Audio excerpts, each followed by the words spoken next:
Prince Kouma Ndoumbe, le privilège est le mien dans cette émission de poser toujours la première question. Quel est le problème que vous avez avec votre prénom Alexandre? Bon, Kalambola Bousso, Amboa, Sangumbe na Mion, Sangumbe na Motote. Il fallait d'abord quand même que je dise donne la paix à notre peuple. Voilà. Avec mon prénom Alexandre, ah ça c'est intéressant.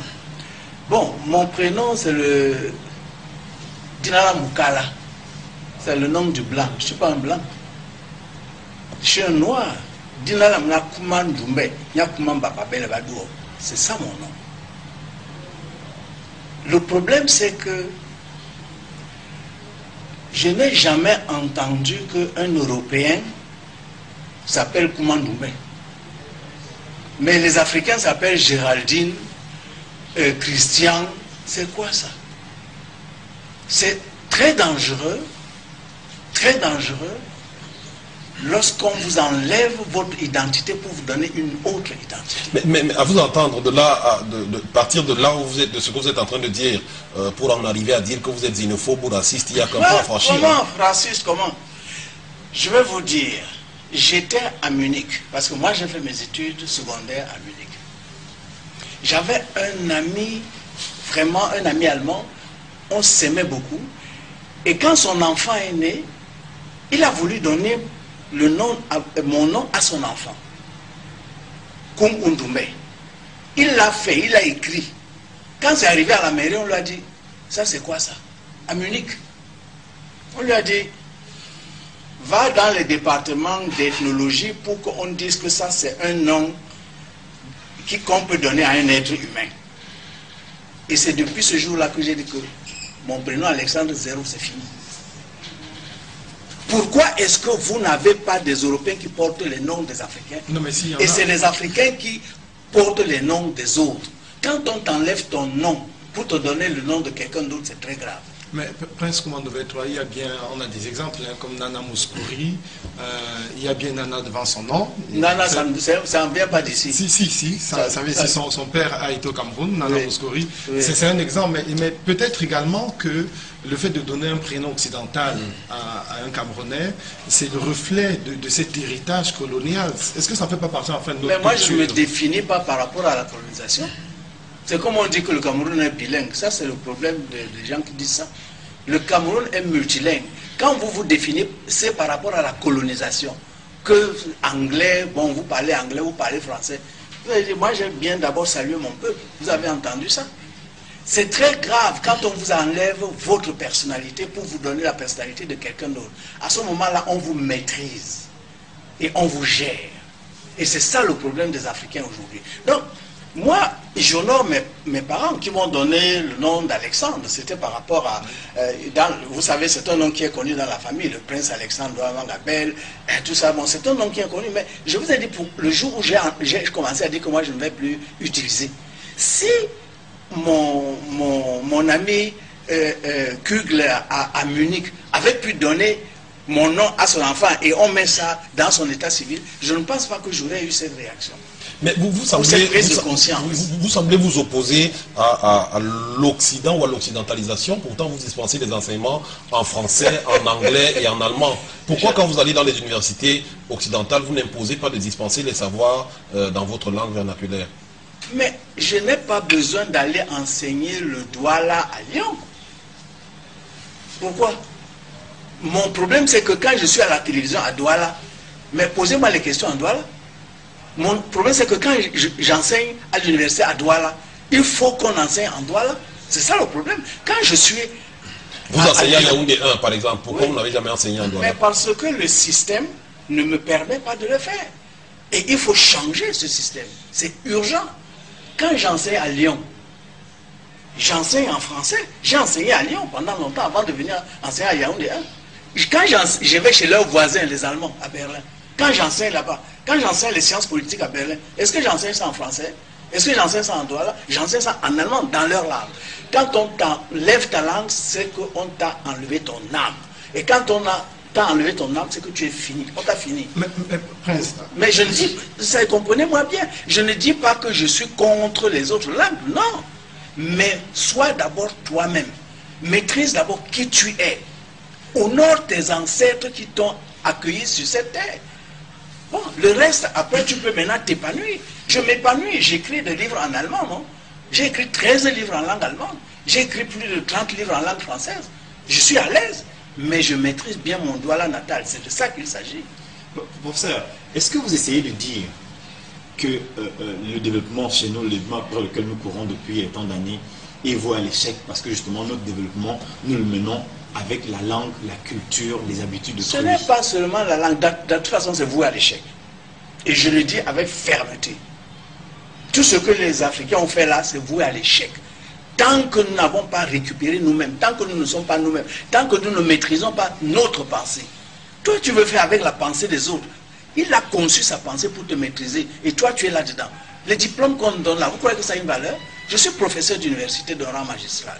J'enseigne, comme vous avez dit, dans toutes ces universités du monde là. Mais je pleure quand je vois les... C'est-à-dire, quand on donne les diplômes à nos enfants, je leur dis que vous êtes des diplômés, c'est vrai, mais des diplômés illettrés. Vous pleurez également pour vos diplômes? Pardon? Vous pleurez également pour vos diplômes? Les miens? Oui. Moi, je vous dis que mon premier livre que j'ai écrit, c'était en langue douala, hein? C'était pas en allemand. Mais je ne pleure pas. C'est-à-dire que ce que je veux dire par là, c'est que on ne peut pas dépenser tant d'argent comme dans nos pays. C'est-à-dire pour l'école primaire, le secondaire, etc. Et l'essentiel du savoir qu'on transmet est un savoir que les autres ont conçu pour vous. C'est très dangereux. Mais presque Mandoumbé, justement, moi je reviens sur la... Je continue sur la même lancée que Blando. Vous êtes formé dans le même moule. Vous avez été formé, vous faites votre cycle, vous commencez votre cycle primaire au Cameroun en langue française. Vous arrivez en Allemagne à l'âge de 13 ans.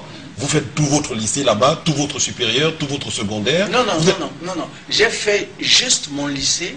Je suis allé à l'âge de 15 ans à Munich. Oui. J'ai fait mon lycée, c'est-à-dire mon bac, j'ai un bac allemand. Mais après, je suis allé en France pour faire les études. Et j'ai fait toutes mes études supérieures en France. Bon, mais... Alors, mais c'est dans ce moule-là que vous êtes formé. Absolument. Et c'est dans ce moule que les jeunes d'aujourd'hui continuent de se former. Je ne vois pas très bien où est le problème. Le problème, c'est que moi, peut-être que j'ai une chance. Avant l'âge de 15 ans, j'avais déjà ma formation fondamentale. Chez moi, ici à Douala, à Bonabé. Je suis né prince et on m'a formé. Avant de partir, j'étais déjà formé. Ce n'est pas à l'école officielle là que on m'a donné ce qu'on devait me donner. Ce n'est pas à l'école officielle. Oui, mais c'est normal, vous étiez prince, vous étiez... Oui, professeur, quand tout à l'heure vous avez dit, malgré nos diplômes, nous sommes illettrés, ça veut dire quoi? Ça veut dire que un jeune homme, par exemple, a un diplôme de sciences politiques ou un diplôme de droit, l'université de Yaoundé, l'université de Douala, tout ce que vous voulez. Mais il est ignorant sur les systèmes politiques qui ont géré le Cameroun avant la colonisation. Ça veut dire quoi? Hein? Il va gérer quoi? C'est-à-dire qu'il va vous donner les modèles qui sont dans ces livres, mais des modèles qui viennent de France. C'est-à-dire, oh, la France a son histoire.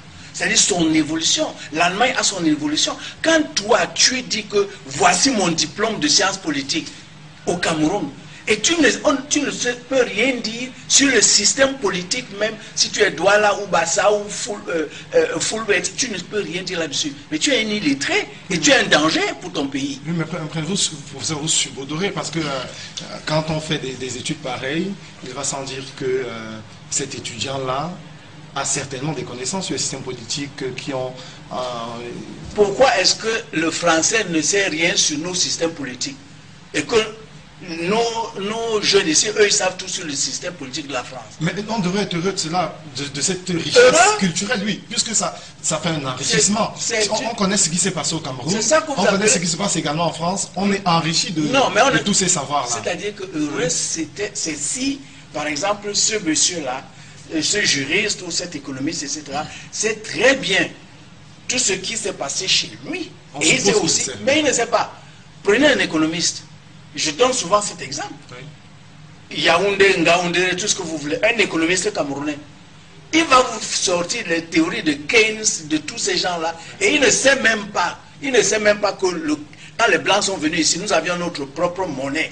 Et qu'un crou camerounais dans cette ville de Douala valait 20 marques allemandes. on ne lui apprendra même pas ça à l'école. Alors, mais il a un diplôme, il est docteur en économie. Et vous croyez qu'un Français qui est docteur en économie ne connaît pas l'évolution de tous les problèmes économiques de son pays? C'est là où je dis qu'il y a quelque chose qui cloche. C'est là pour les médecins également. Mais pour tout le monde.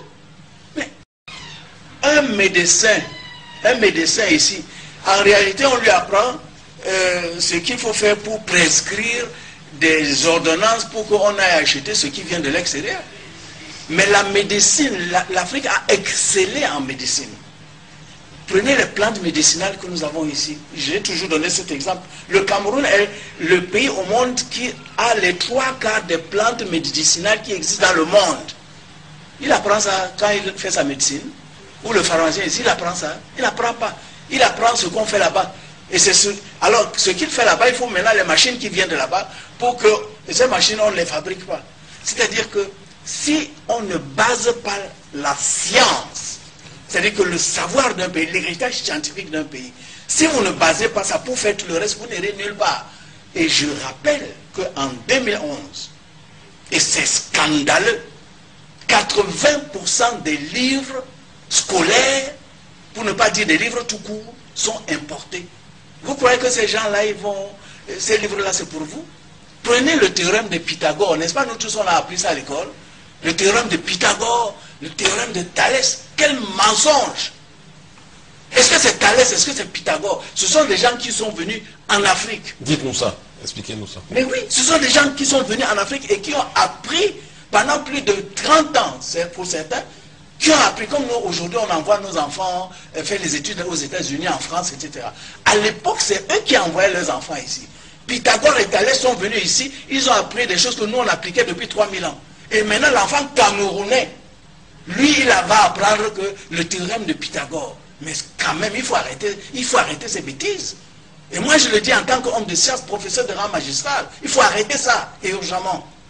Alors, aujourd'hui, moi je voudrais savoir, qu'est-ce que vous avez fait, vous, à votre niveau, pour transmettre tout ce que vous savez sur cette richesse culturelle et scientifique africaine aux générations qui suivent. Parce que je reviens sur le fait que vous dispensez quand même des cours dans des universités européennes, et il ne me semble pas que quand vous arrivez là-bas, vous leur tenez le discours que vous nous tenez ce soir. Moi, Koumandoumé, mes étudiants à Lyon 2, mes étudiants à l'université de Berlin, bon, Lyon 2 c'est vieux, parce que j'ai quitté Lyon 2 en 1979.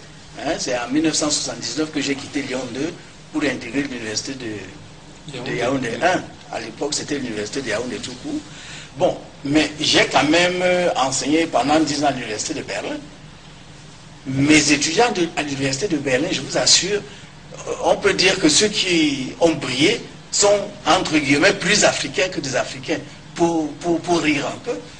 Si vous allez sur le site internet d'Afrique à venir aujourd'hui, le site d'internet d'Afrique à venir, ce sont mes anciens étudiants allemands qui gèrent ce site internet. Et quand vous allez là-bas, vous ne pouvez pas vous imaginer que ce sont des Blancs qui gèrent un site internet comme ça.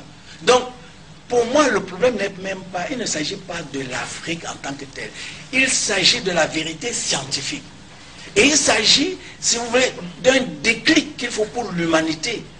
Mais, s'il vous plaît, je crois qu'il y a des choses, non, il faut qu'on arrête le mensonge au niveau scientifique. Parce que ce que Paul Mahel dit là, c'est très très important. Est-ce que vous pouvez vous imaginer que, bon, disons que cette terre qui a, c'était comme un seul continent, mais qu'il y a 135 000 années, disons que ces continents se sont séparés, et le continent africain, n'est-ce pas, s'est formé depuis 100 millions d'années. Mais la chose la plus importante, et que vraiment, où je me dis, mais qu'est-ce qui se passe? L'être humain tel que nous sommes là, qu'on appelle le Homo sapiens, existe depuis 150 000 ans. Mais il était noir, il n'y avait pas de blanc, il n'y avait pas de jaune. Et les blancs, on a commencé à avoir des blancs il y a à peine 22 000 ans. Mais quand un Africain lit sa Bible, il dit que Adam et Ève croient que c'est un blanc, il voit que c'est un blanc.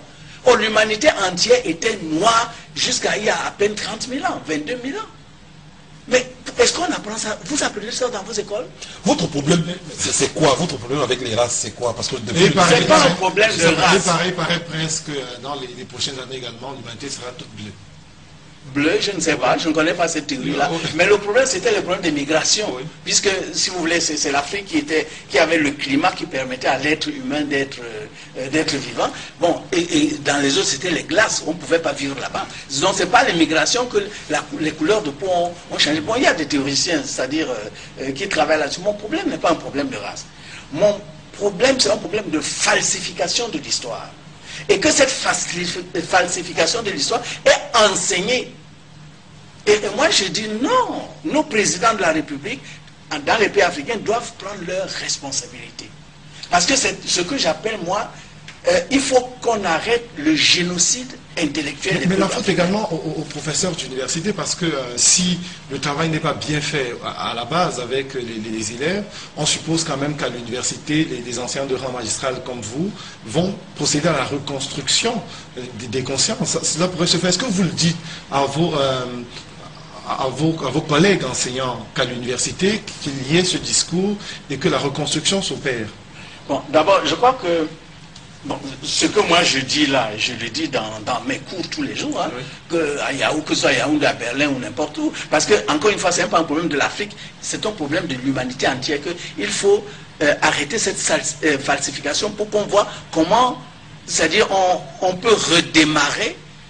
Parce que tout ça, c'est ça qui entraîne aussi le sous-développement. Hein. Donc moi, je dis qu'au niveau de l'université, c'est vrai, vous avez des conférences, etc. Mais ça ne suffit pas.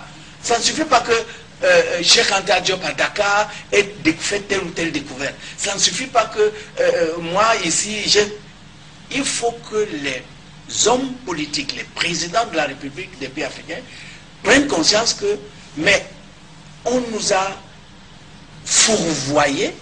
Et que pour un vrai développement, pour qu'on démarre vraiment, il faut d'abord qu'on s'assoie sur notre savoir. Parce que le savoir était africain pendant des millénaires. Le savoir, parce que les gens s'arrêtent à l'Égypte ancienne, antique. Mais l'Égypte antique, ce n'est que 5000 ans. Moi, je vous dis, ça fait depuis 150 000 ans que le noir, n'est-ce pas, a fait asseoir son savoir. Bon, je vais vous donner un exemple encore. Excusez-moi, parce qu'il faut être concret dans ces choses-là. On parle des mathématiques. Hein? Le petit enfant apprend les mathématiques à l'école, etc. Mais ce qu'on appelle l'os d'Ishango, on a découvert l'os d'Ishango à côté du lac Albert au Congo démocratique. Un os où il y a 22 000 ans, il y a les formules mathématiques les plus anciennes. Aujourd'hui, vous avez une statue à Bruxelles pour célébrer l'os d'Ishango. Où est-ce que vous célébrez ça ici au Cameroun? Le savoir africain, où est-ce que vous célébrez ça? Il est urgent qu'on change le cap. Professeur, on va revenir à ce qui fait un peu l'actualité.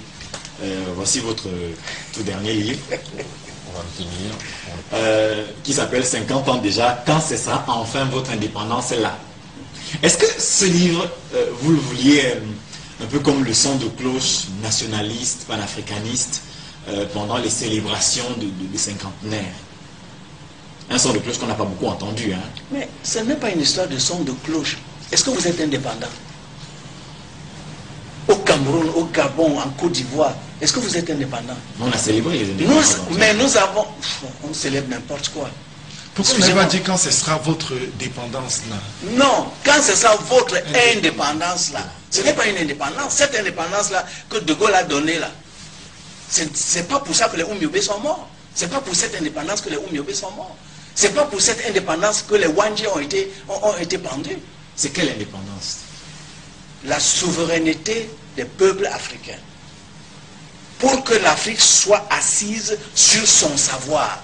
Et pour que les ressources naturelles africaines soient d'abord utilisées par les Africains. Est-ce que c'est une indépendance là? Mais je dis, vous pouvez vraiment déterminer ce que vous voulez faire dans votre pays sans que M. Sarkozy vous dise non, attention là. Il faut arrêter ça. Dans cet ouvrage, vous parlez également de solidarité entre les peuples, entre les nations en Afrique. Est-ce que c'est véritablement possible en Afrique? Bon, moi, j'ai toujours dit ceci. Je pense sincèrement à... Vous voulez que je vous dise quelque chose? Quand j'ai eu 24, le jour où j'ai eu 24 ans, ce que j'ai décidé moi, attendez, parce que vraiment, Non, il faut arrêter. Ne vous fâchez pas. Non, je ne me fâche pas, mais on nous a trop tués. Vous voyez, j'ai écrit ça le jour où j'ai 24 ans. Je me suis dit, qu'est-ce que je vais faire de ma vie?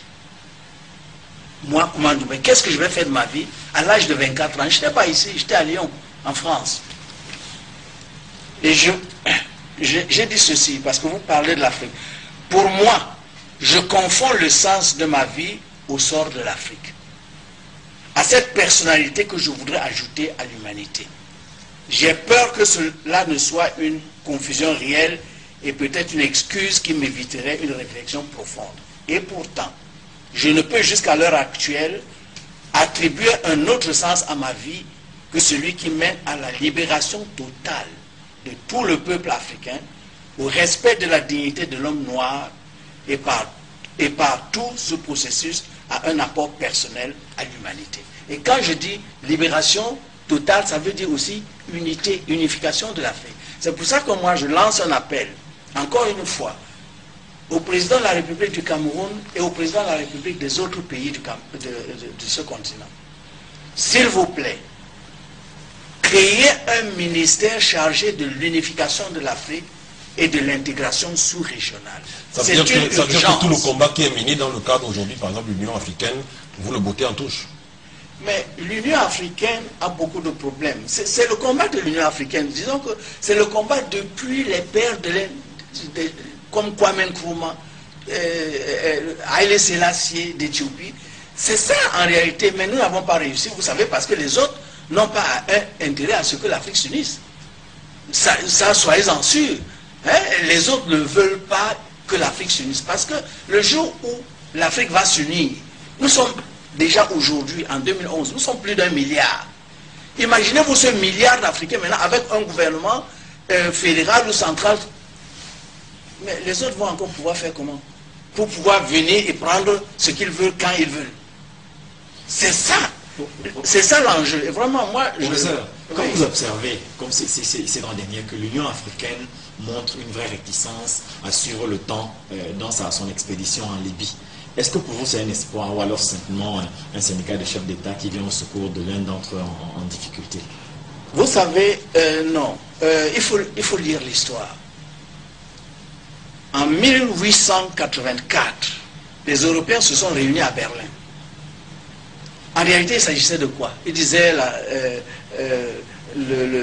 il fallait que sur le fleuve Congo on puisse... En réalité, en 1884, ils ont réuni leurs forces pour orienter cette agression contre l'Afrique.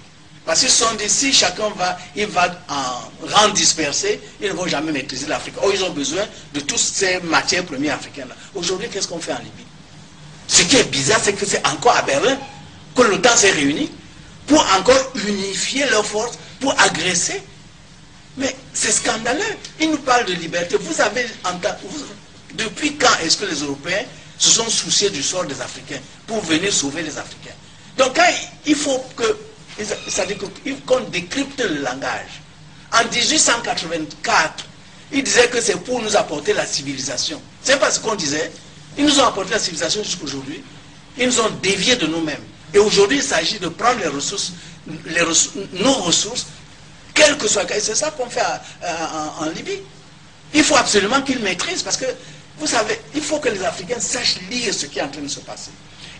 Quand un pays africain est déjà très grand, il faut le fragiliser, il faut essayer de couper. On a vu ce qui s'est passé au Soudan. Le Soudan était trop grand, il fallait couper. La Libye, maintenant, avec toutes ces richesses-là aussi, il faut déstabiliser. Et c'est pour ça que je dis, quand ce sera enfin votre indépendance-là, et l'union de l'Afrique, c'est une urgence. Si on veut donner une chance à nos enfants, l'unification de l'Afrique est une urgence. Comment peut-on faire pour que cette Afrique s'unisse entièrement? Mais il faut d'abord que le génocide intellectuel et spirituel cesse, parce que on ne nous a pas seulement génocidé au niveau intellectuel, mais aussi spirituel. C'est qu'il ne faut pas que vous soyez vous-même. Donc il faut d'abord comprendre. Il faut d'abord comprendre cela. N'est-ce pas que il faut comprendre que, mais en réalité, Comment cesser le génocide intellectuel? Est-ce qu'il faudrait revoir les programmes d'enseignement dans les écoles à la base? Est-ce que c'est comme ça qu'on cesse? Absolument, il faut revoir ça. Que quand l'enfant voit ce qu'on appelle le théorème de Pythagore ou de Thalès, etc., qu'on enlève d'abord ces noms-là et qu'on mette les noms des vrais inventeurs de ces théorèmes-là. Peut-être également en vulgarisant les langues nationales, parce qu'elles sont vouées au périssement. Mais les langues nationales, c'est l'âme d'un peuple. Oui. Et vous ne pouvez pas vous développer avec l'âme de quelqu'un d'autre. Ça, c'est absolument impossible. Ça veut dire que vous préconisez quoi? Qu'au Cameroun, par exemple, qu'on commence à enseigner les 250, 200 ou 300 langues que nous avons à l'école aux enfants, comment est-ce qu'on va faire pour choisir l'une de ces langues et qu'elle devienne la langue que tout le monde va étudier? Parce que nous nous adressons à un public relativement large, qui n'est pas constitué que des gens originaires des berges du Vouri. Je dis, est-ce que en France, vous croyez que le français qu'on parle là aujourd'hui, c'est ça qu'on parlait en France? C'est pas ça qu'on parlait en France. Il a fallu que des gens comme Napoléon prennent une décision, que c'est ce français-là que tout le monde va parler. C'est ce qui s'est passé. Quand vous prenez la langue allemande qu'on parle aujourd'hui, est-ce que c'est ça qu'on parlait? C'est pas ça. Mais ce sont des processus politiques, il faut des volontés politiques et des décisions politiques. Moi, je ne dis pas que au Cameroun, il faut seulement parler là. Nous sommes riches. Et quand on a une richesse, il faut utiliser cette richesse-là. Moi, quand j'étais enfant, j'ai vu que quand des Douala allaient à Ebolova, parce qu'ils étaient affectés là-bas, après 1, 2, 3 ans, les enfants revenaient et parlaient déjà boulot. Oui. Pourquoi est-ce qu'aujourd'hui ce n'est pas possible? Ce n'est pas possible. Parce qu'aujourd'hui, on a institutionnalisé une espèce d'unification qu'il faut seulement... C'est la pauvre. C'est quand vous parlez une seule langue, vous êtes pauvre. Parlez 2, 3. Moi, je parle allemand, j'écris, vous voyez, non, j'écris le livre en allemand, en français, en anglais, en douala. Je suis riche. Mais vous voulez que ce soit une seule langue. Vous ne faites pas en Ndjouma, par exemple. Mais parce que l'infrastructure ici ne nous le permet pas. Oh, c'est ça qu'il faut. Mais c'est pas une question de volonté. Est-ce que vous avez la volonté déjà? Moi, comment nous met? Oui. Oh là là. J'ai cette volonté. Et c'est pour ça que j'ai fondé Afrique Avenir. Et quand vous... Je me rappelle encore en 1980, et Stéphane Tchakam était là, en 1997. La Fondation Afrique Avenir a organisé un concours de langue. Et nous avons invité plusieurs lycées. Il y a 15 lycées avec 1500 élèves qui ont participé à ce concours. Et chaque enfant faisait le concours dans sa langue.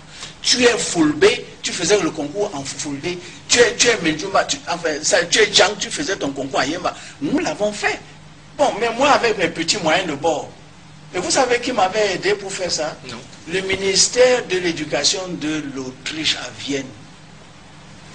Et voilà. Non pas du Cameroun. Je voudrais juste qu'on appuie complètement la question que vous a posée Stéphane tout à l'heure, oui. Celle de savoir où était le problème au niveau de l'unité de l'Afrique, qui semblait être que vous prônez comme étant la solution à tous les maux du continent. Non, pas le problème, vous semblez dire que l'Afrique ne parvient pas à s'unir parce que justement les puissances occidentales s'y opposent. Est-ce que vous ne pensez pas que justement c'est un problème des chefs d'État et gouvernants africains eux-mêmes d'abord? Les deux problèmes sont liés. Parce que quand en 1960, nous avons eu cette pseudo-indépendance, où j'ai dit qu'il faut arrêter cette indépendance-là, nos chefs d'État, qui les a mis au pouvoir? Il faut qu'on se parle, qu'on se regarde dans les yeux. Qui les a mis au pouvoir? C'est le peuple africain. Dans la plupart des cas, et c'est là où le problème de l'Afrique a commencé. Et moi, dans mon livre qu'il a montré, que vous avez montré là, 50 ans déjà, je raconte ce que j'ai vécu comme petit élève à Munich. Quand en 1963, j'ai vu, enfin à l'eau, il fallait donc aller à Addis Abeba là. Les pays francophones, qu'est-ce qu'ils ont fait? Ils sont d'abord partis à Paris. Et j'ai vu, ils ont fait une grande photo, De Gaulle était au milieu. C'est après qu'ils sont allés à Addis Abeba. Et quand ils sont rentrés, au lieu de rentrer à Yaoundé ou à Dakar, ils sont encore allés d'abord à Paris. C'est là qu'il y a eu l'échec. C'est là où on a tué cet élan de l'unification de l'Afrique. Donc, mais aujourd'hui, nous sommes en 2011. Je crois que même nos chefs d'État ont compris. Donc, je crois qu'eux-mêmes, ils ont un cœur qui bat quand même pour leur pays. Et il faudrait qu'ensemble, eux et nous ensemble, on puisse tout faire pour que nos pays soient nos pays et qu'on puisse s'unir. Parce que Si on n'est pas unis, vous pouvez faire quoi contre l'Union européenne ou bien contre les États-Unis, vous le Cameroun, vous le Gabon? Vous pouvez faire quoi? On va commencer par cette troisième partie de l'émission avec les contributions de nos téléspectateurs qui ont envoyé quelques SMS. Bravo pour l'invité, hein. Enfin un invité qui comprend et sait mettre en exergue le problème d'identité. On aimerait en avoir comme ça tous les week-ends. J'aimerais savoir comment faire pour obtenir vos livres. Ah, mais nous avons un site internet www.exchange-dialogue, je ne sais pas si ça peut être affiché, exchange-dialogue.com, mais sinon les livres dans toutes les librairies à Douala, à Yaoundé, et dans les kiosques, on peut, ou alors à la Fondation Afrique Avenir. Sans l'euro, pourrions-nous atteindre la lumière? Sans l'Europe. Pourrions-nous atteindre la lumière? Mais on est dans les ténèbres, vous nous dites qu'on est dans la lumière. Bonsoir Prince, pourriez-vous nous aider en mettant ces informations sur un site que les jeunes pourraient consulter? Mais nous avons deux sites qui existent, www.afriqueavenir.com, Afrique Avenir avec C, hein, C-A, et non pas que Afrique avec C, afriqueavenir.com. Donc vous avez tellement d'informations. Et puis le deuxième site de la maison d'édition, c'est Exchange, c'est-à-dire échange en anglais, Exchange, www.exchange. Oui, tiré de 6. Dialogue. Voilà. .com.